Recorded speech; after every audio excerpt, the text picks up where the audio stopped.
Jason, I appreciate the time and joining me here. Just give us real quick your background on covering the Oakland A's. I know right now it's with Sports Illustrated, but this is not the first go-around for you. No, actually, I grew up in the East Bay, so one of my earliest memories was being taken out of school in the first grade and going and watching Cal Ripken Jr. Play against the A's in like 1990 or something. It was fantastic. And then followed the team all the way throughout there. And then in 2012, obviously, that was a big season for a lot of us. And I had graduated college a couple years before with a marketing degree, and my last couple of semesters there, they were like, the first job that gets cut in a recession is marketing. So I was like, all right, well, I need to find something else then, probably, because I'm not dealing with that. So I chose sports media, which great choice. So much more secure, huh? So much more secure. And so I started writing over at Fansided for the A's site over there. That was my initial foot in the door, I guess. It was Swingin' A's, but then Aaron Dolan called it Swinginas, and they had to change the name of that. So it is now a site by a different name. I was not there when that happened. Anyways, when they changed the name. And then I wrote for over at scout.com with Melissa Lockhart, who's now with The Athletic. She's fantastic. Mm-hmm. Then they disbanded as well, sports media. And then after about a year and a half, I got an opportunity to host the Locked On A's podcast. And that's where I kind of found my voice, I think. And then that landed me over here with Sports Illustrated. And I also write a little bit at Sportsnot, just doing general MLB stuff, which was very nice to do this last season because I needed a reason to be happy about baseball, and that kind of gave me that outlet. So that's the general path that I have taken. It hasn't been, a straight path, but, and it's usually been in downtime of when I'm not working my actual job. So now there's that too. I get to do like the actual job. This is the job now, and it's a lot of fun. Well, congrats on the side hustle, if that's what this is. And the longevity is important. The longevity is just as good as any recognition, award, or anything else. So obviously, you mentioned the last year of covering the A's, and it comes, I say twofold, but really there's a main story and then there's the baseball. What we've seen play out, a lot of times to me, seems like it's going in slow motion with this process and the team trying to relocate to Las Vegas. And I don't know exactly why it feels that way to me, but I'm wondering if it feels that way to you. And if so, why do you think it feels like it's playing out in slow motion? I think that a lot of things just aren't. It does feel, and I have no reporting on this or anything. Gut feel is that they were using the original binding agreement as maybe like a ploy to get a better deal from Oakland, and that backfired immediately, and then they had to come up with another plan. It's just the feel of it. I'm not saying that that's what happened, just from reading stories and stuff. But it feels like they've been trying to play catch up a little bit, and trying to, catch. They got to catch the car now. They're the dog that caught the car. They need to figure out what to do with all of that.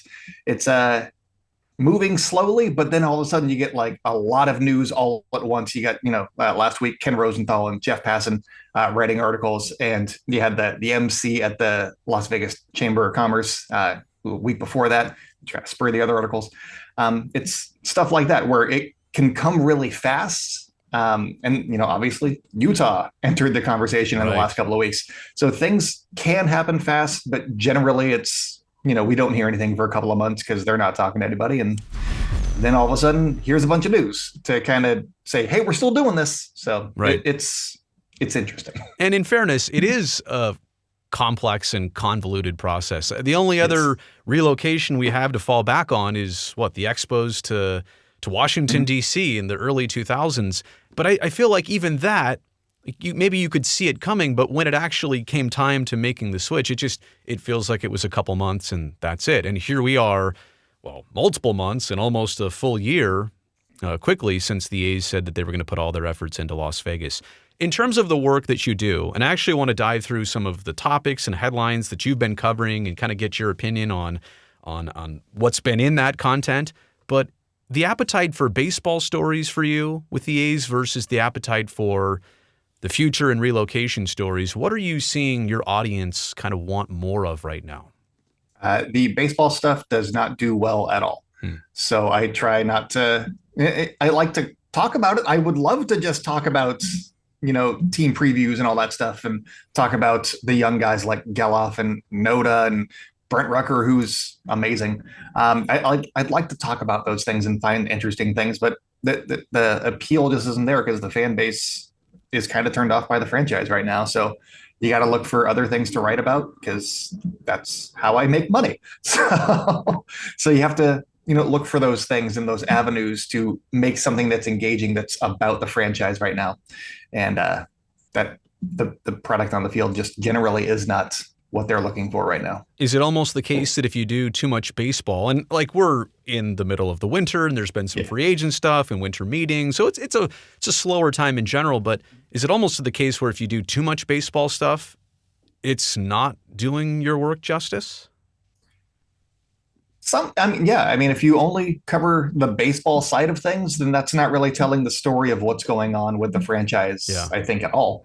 And it stinks if you come to the site one time and you're like, oh, these are the biggest stories. And I'm like, no, there's like this whole relocation thing that's happening right now. And that needs to be talked about. And so I try to have, at least one of the last four, because that's what's in the top of the home screen. So you're like, oh, if you're clicking around, you see something about the relocation at least. Yeah.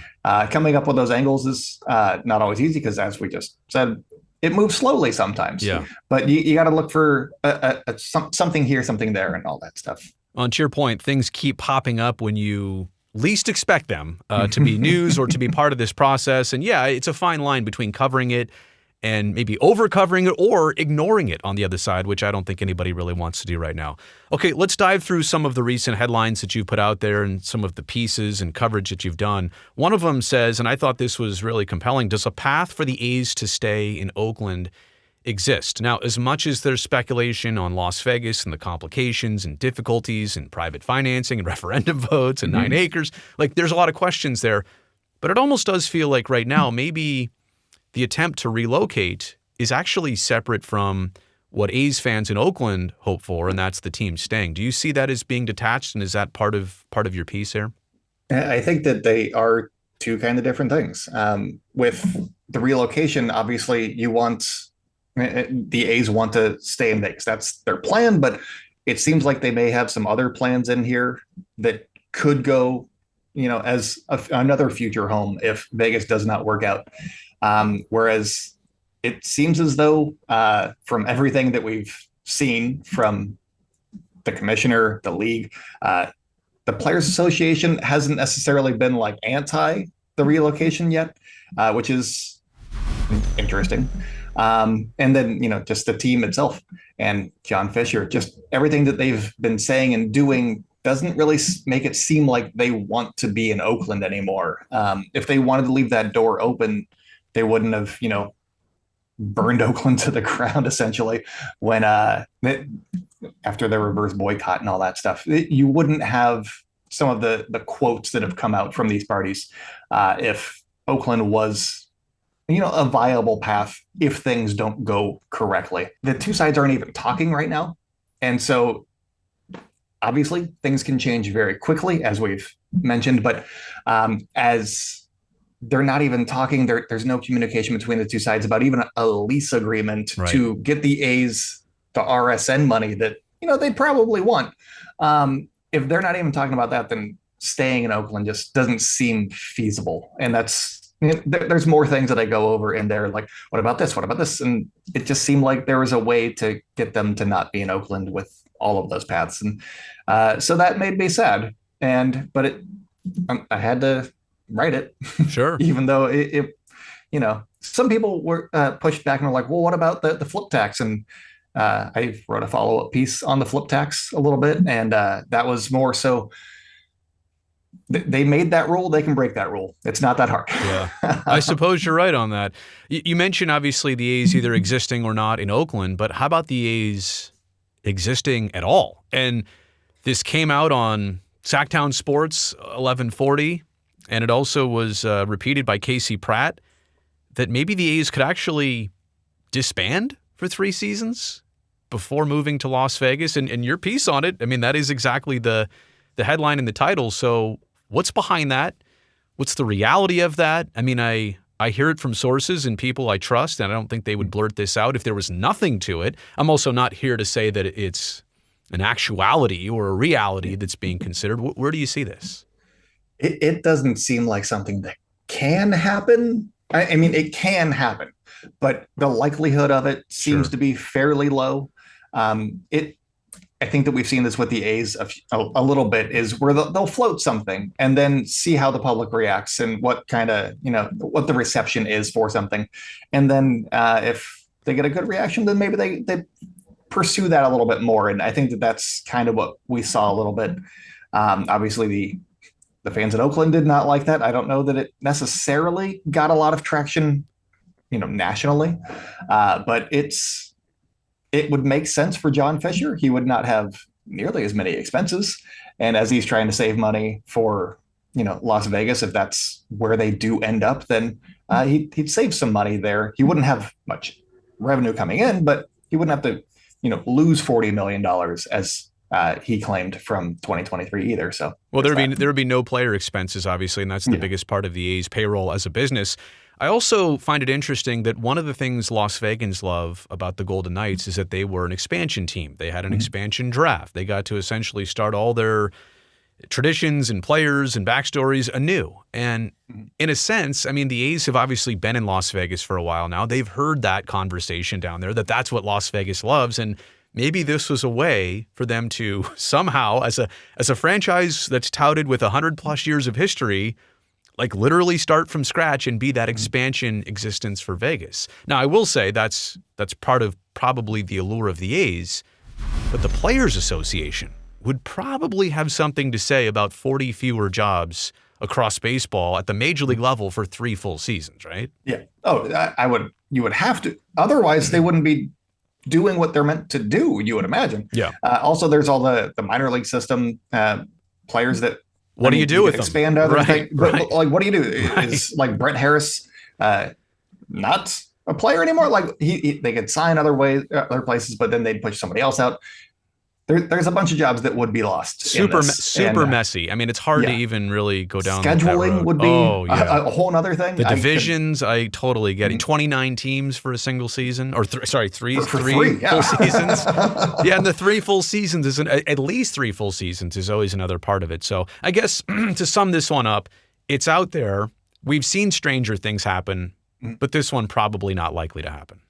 I don't see how it could, but also I'm tired of being surprised at this point. Yeah. Nothing would surprise me at this point. The Tropicana Hotel and their parent company, Bally's, and GLPI, who owns that Tropicana 35 acres there on the Strip, they've said that the Tropicana is closing down April 2nd, 2024, which is interesting because I kid you not, within the last month, I did a whole video and research on the fact that you could still book a room all the way out to the end of 2024. That's obviously changed. There's a hard date for April 2nd, 2024. It does feel like the train is leaving the station. We know the departure date and time, and we know when they're going to move on with that property, demolition and treatment to the property and excavation, all that stuff. But it also feels like, as much as this is the A's ballpark project moving forward, it also kind of puts the project itself under a time pressure because the landlord has kind of set that date. Yeah. As Jeff Passan wrote in his article, there was some new information there that the A's have been missing deadlines on where they're going to play in the interim years with the league, and they don't seem to care about that. I mean, obviously, they're looking for a place now, but they'd already missed a couple of deadlines by the time they had started visiting other sites. But with this one, they need to be on time to have a place ready to go for them at the Tropicana site. So those are deadlines that they cannot miss, or else they will be left behind. Right. So that's very interesting with the track record that the franchise has had with meeting deadlines and working quickly. Well, and you mentioned the deadline part of it, and it does seem like there's a buffer in there, right? Because not everything needs to be completed by April 2nd, but April 2nd is when the property shuts down, the property stops making hotel revenue. So Bally's and GLPI are kind of on the clock in terms of getting things going. As soon as they shut it down, the clock starts ticking on them. You mentioned Utah, earlier on in our conversation. And that's an interesting one because it does seem like Salt Lake City and the respective ownership groups around there. They're very interested in being that temporary home for the A's for 3 seasons. At the same respect, when you see up the billboards go up that say Utah wants the A's, it also doesn't say temporarily on there, does it? What's your take on Utah's recent involvement? I reached out to Big League Utah, and they did not. They did not want to do an interview. Well, they didn't reply. They didn't say they didn't want to do an interview. They just didn't reply. Okay. But I was like, hey, let's do some let's get some information on this. I just want to know like what your intentions are with my favorite team.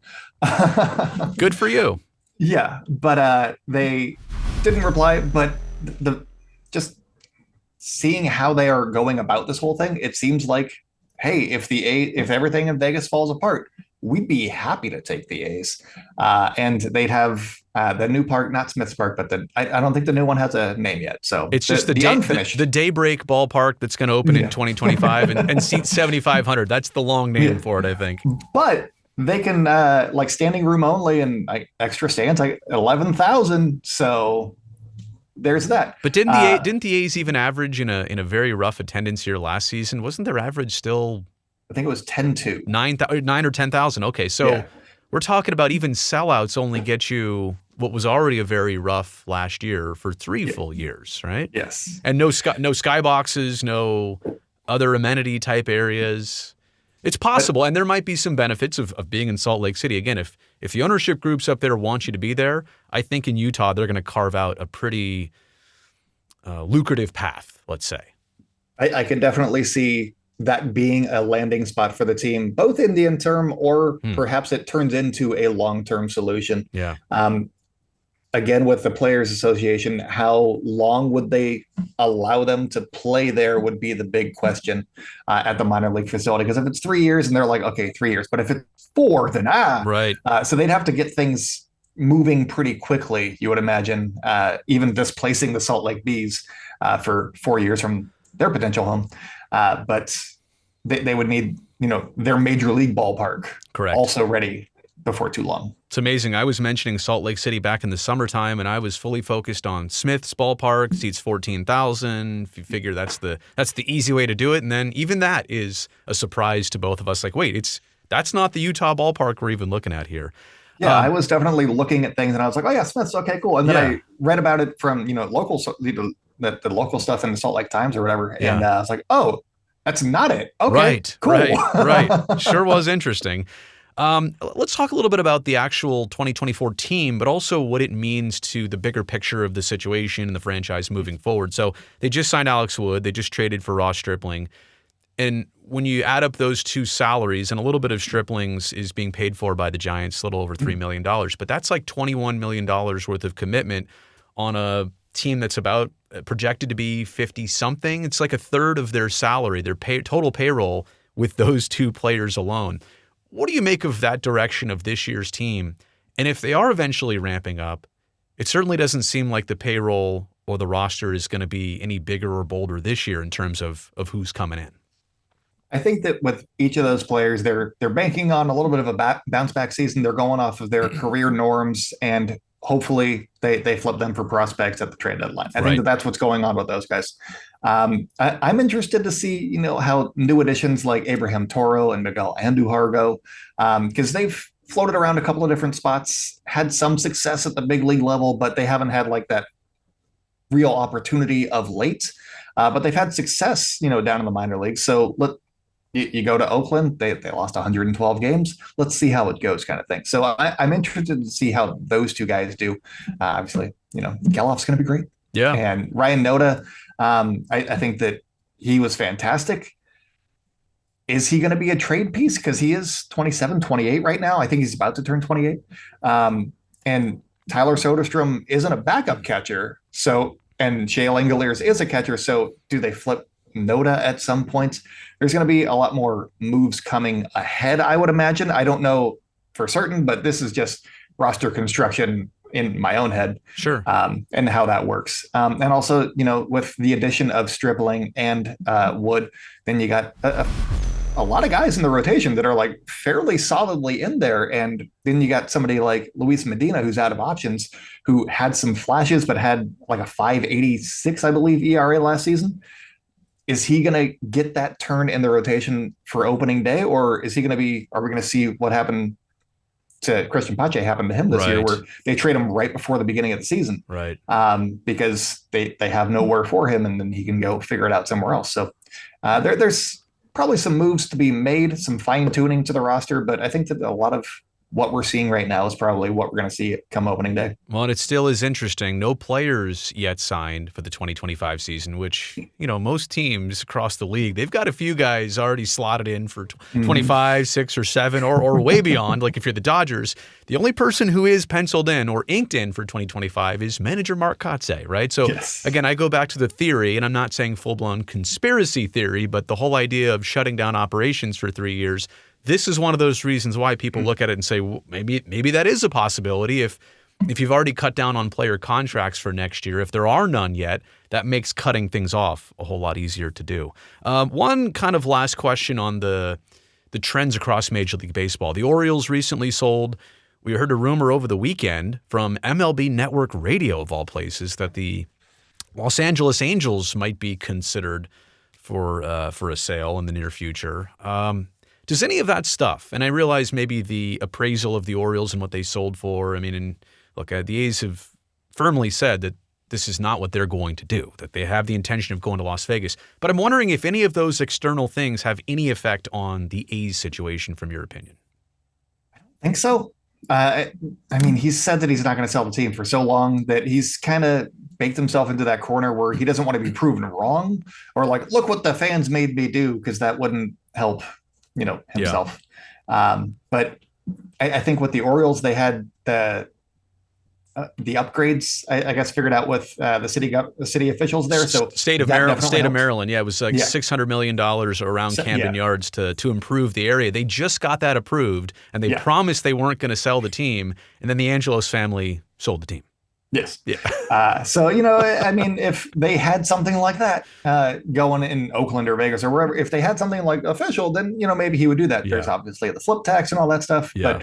But, and then with the Angels, Artie Moreno was talking about selling the team last year, and he was like, no, I want to see this through. I want to get back to the playoffs. And then didn't sign Shohei Ohtani. He's like, hey, how about I think about selling again? Right. He's he's wavered in those waters before, so maybe this one's realistic. But to the point, maybe this is not a domino effect, and although it's happening in other places, maybe there is no direct relation here.